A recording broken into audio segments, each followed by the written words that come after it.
These past 40, 50 years, due to lack of peace in Myanmar, development and education suffered a lot. Without the education of the children, Myanmar will not have any future. The whole Myanmar church gave education as the priority. So we are very grateful that the Catholic Mission is assisting us with that. Right across Myanmar, like here in Hakha Diocese, the Church is building schools and training teachers, especially in remote and disadvantaged areas, and offering the people a new message of hope. When we look at the gospel message, it is always love, it's always peace, and it is always to value the life of the people. What we are doing at this St. John's School is to give a good message, to teach the people so that they know their value.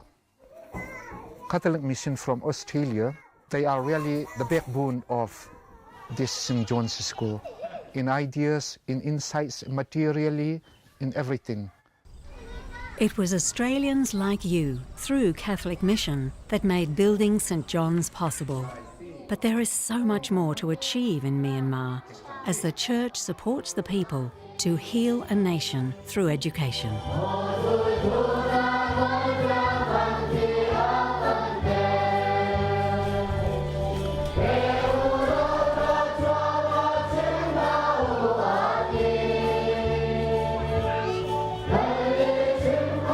Father Lucas, Chancellor of Hakha Diocese, celebrates Mass with many remote communities. His connection with the people is important spiritually and when working to bring new education to some of the most disadvantaged communities in Myanmar. It's always my dream to somehow change our way of teaching and learning here in the diocese in Myanmar. We are going to implement a new way of learning and teaching. This new child-centred approach to teaching is in stark contrast to the model of teaching in other schools across Myanmar, where children memorise material by heart without the tools to think for themselves. The aim is to make learning exciting and to keep students at school in the hope of breaking the cycle of poverty. Principal Teresa Tuasui explains. In here in St. John, we try to make difference. Because we focus on the child development, the students are enjoying school. They can learn themselves individually. They can manage themselves. Simple prayers and reflection form part of this holistic approach as the Church supports each child's education journey.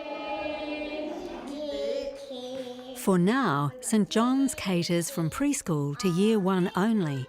They need your ongoing support today, not only to sustain the current program, but to expand it through to the senior years. I'm worried for my daughter if St. John's can't build new grades. She's doing so well, and I really fear for her future if she has to leave St. John's.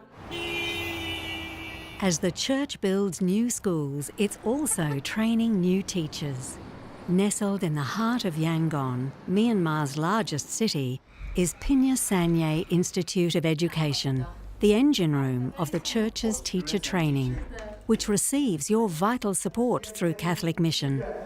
The Institute has trained over 140 teachers who are now serving in 8 dioceses around the country, mostly in remote locations like Hakha. What kind of questions would you ask the author? These students study with a sense of hope that they can help heal the nation through education.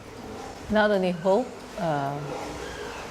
they dare to dream, and dare to dream the impossible dream. And then they in turn go to the field and they do the same for the children.